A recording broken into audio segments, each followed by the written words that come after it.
Sa hirap at ginhawa, sa lungkot at ligaya, naging magkatuwang ang Pangulo at ang sambayanang Pilipino. Sa loob ng 6 na taon, sa paglipas ng panahon at pagsibol at pagyabong ng magagandang pagbabago, tayo ay magdiwang at magpasalamat na tayo'y nagkasama nang dahil sa ating pinakamamahal na Pangulo.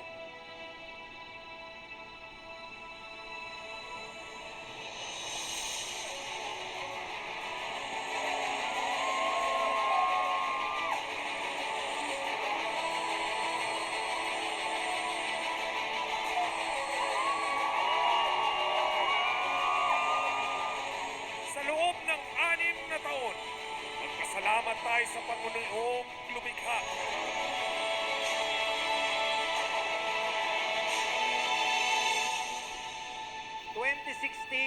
Nung nakilala natin siya, ito ang tumibag sa lahat ng balakid upang sa gayon tayo mga Pilipino ay maintindihan, maunawaan at malaman ang tunay na halaga ng pagiging isang Pilipino.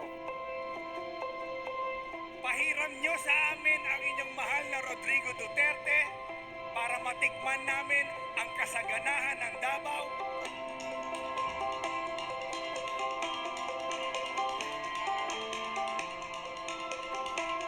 Tatay, maraming salamat po nang dahil sa iyo nagkaroon ng magandang kinabukasan ang aming mga anak, ang aming mga apo, ang aming susunod na henerasyon. Maraming salamat po, Tatay. Thank you po. Magpapicture na tayo! Naniniwala ba kayo na mabuti ang Panginoon? Dahil binigay niya si Tatay Digong sa ating bansa, sa ating ordinaryong Pilipino. This is our last time, Kuya Bongo. Magpapicture po ako sa inyo kasi talagang idol ko kayo. Matagal ko na tinatago to, Tay.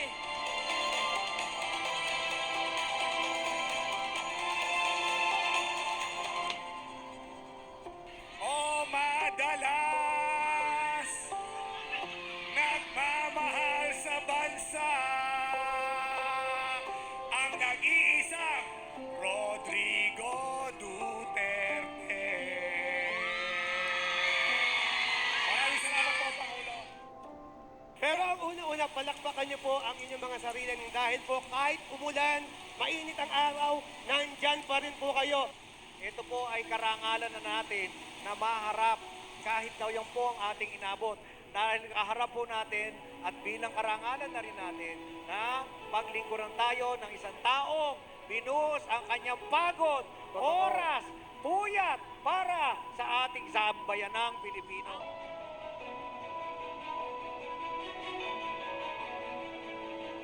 Mamimiss namin yung mga speeches ninyo na laging aabangan kung ano na naman ang uling yung pasabog. Mamimiss namin yan. Yung mga solid supporters ni President Duterte gustong magpasalamat sa kanya. Ang ending, ang ating mahal na Pangulo, siya po ang gustong magpasalamat sa mga taong bayan na hindi siya iniwan.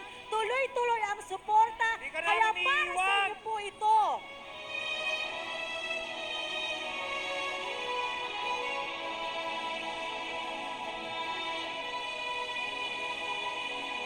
Ang kalayaan po ay hindi libre.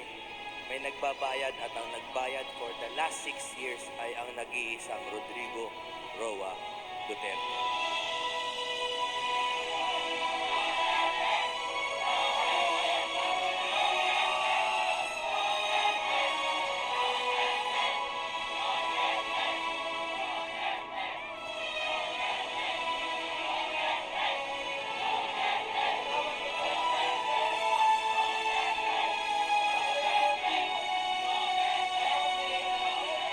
Maiksi lang po sa sambayang Pilipino.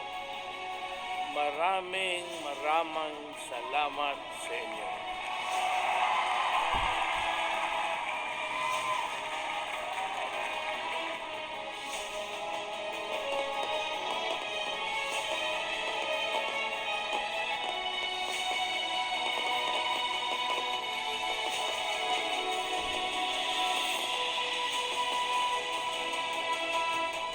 now that I am already at the tail end of my administration, I thank everyone who has helped me realize the dreams we have for our country.